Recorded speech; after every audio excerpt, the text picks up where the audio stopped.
गोष्टीचे नाव पुण्याई। एकदा एका सात्विक प्रवृत्तीच्या माणसाने प्रभू श्रीरामांचे दर्शन व्हावे यासाठी 25 कोटी रामनामाचा जप केला, परंतु त्याला काही प्रभूंचे दर्शन झाले नाही। एवढा जप पूर्ण करण्यासाठी त्याला साधारण 30 वर्षे लागली।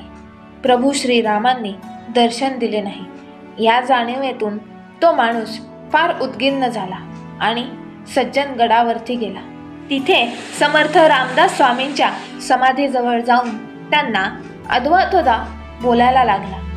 तिथे बाजूलाच श्री श्रीधर स्वामी बसले होते।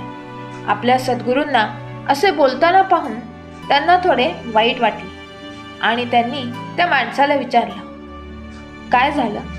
तुम्ही असं माझ्या सद्गुरूंबद्दल का बोलत आहात? त्यावरती तो माणूस बोलू लागला, हे तुमचे रामदास स्वामी, त्यांनी असं सांगितलं होतं की रामनामाचा 13 कोटी जप झाल्यानंतर साक्षात प्रभू श्रीरामांचे दर्शन होईल, पण तुमच्या सद्गुरूंनी खोटं सांगितलं। माझा 25 कोटी रामनामाचा जप झाला तरी अजूनपर्यंत श्रीरामाने दर्शन दिले नाही। माझ्या आयुष्याची 30 वर्षे खर्च झाली आणि माझ्या हाती काहीच लागलं नाही। अशा प्रकारे थापा मारून लोकांची दिशाभूल करणे हे चुकीचे आहे। श्रीधर स्वामींनी काही क्षण आपले डोळे मिटले आणि मंद स्मित हास्य करून ते म्हणाले, 13 कोटी रामनामाचा जप केल्यावरती प्रभू श्रीरामांचे दर्शन होते हे खरंच आहे आणि माझे सद्गुरू खोटे कधीच सांगणारच नाहीत। त्यावर तो माणूस म्हणाला, अहो मग माझा तर 25 कोटी जप झाला आहे, हे काय खोटे आहे? श्रीधर स्वामींनी तिकडे सेवा करणाऱ्या आपल्या एका शिष्याला कागद आणि पेन घेऊन यायला सांगितले। ते त्या माणसाला देऊन म्हणाले, एका बाजूला रामनामाचा जप तुमची जमा म्हणून लिहा आणि त्याच्या दुसऱ्या बाजूला तुमच्या पुण्याईचा खर्च लिहा। त्या माणसाने तसेच केले। कागदावर एकीकडे जमा 25 कोटी श्रीरामाचा जप असे लिहिले, दुसऱ्या बाजूस खर्च।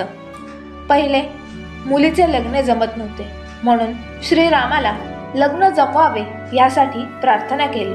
त्यात 4.5 कोटी जपाची पुन्हा खर्च पडली। मुलीचे लग्न एका चांगल्या घरी झाले। दुसरे, मुलगा SSC परीक्षेत बराच वेळ नापास होत होता।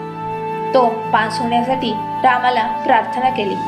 त्यात 2.5 कोटी जपाची पुण्याई खर्ची पडली। मुलगा चांगल्या मार्काने पास झाला।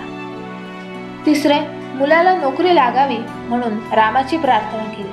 त्यात 5 कोटी जपाची पुण्याई खर्ची पडली। मुलाला चांगल्या पगाराची नोकरी मिळाली। चौथे, जेव्हा पत्नी बरीच आजारी पडली होती, डॉक्टरांनी सुद्धा आशा सोडून दिली होती, अशा वेळी रामाला खूप प्रार्थना केली, आर्जव केली। त्यात 5 कोटी जपाची पुण्याई खर्च पडली। पाचवे, संतापाच्या भरात निराशेच्या वेळी उद्विग्न मन स्थितीमध्ये अनेक संत पुरुषांना नावे ठेवली, त्यांच्याबद्दल अनुद्गार काढले। त्यात 1 कोटीची पुण्याई खर्च पडली। आता एकूण झालेला खर्च 18 कोटी, शिल्लक राहिले 7 कोटी। तुमच्याकडे अजूनही 7 कोटीची पुण्याई शिल्लक आहे।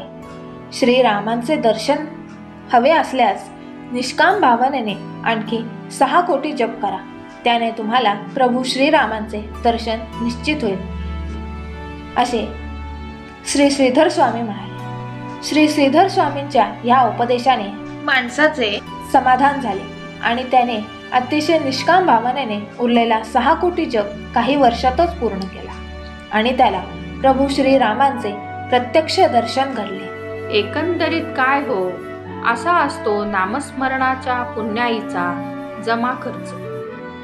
अशाच व्हिडिओसाठी चॅनलला सबस्क्राईब करा व बेल आयकॉनवर क्लिक करा आणि व्हिडिओला लाईक करा।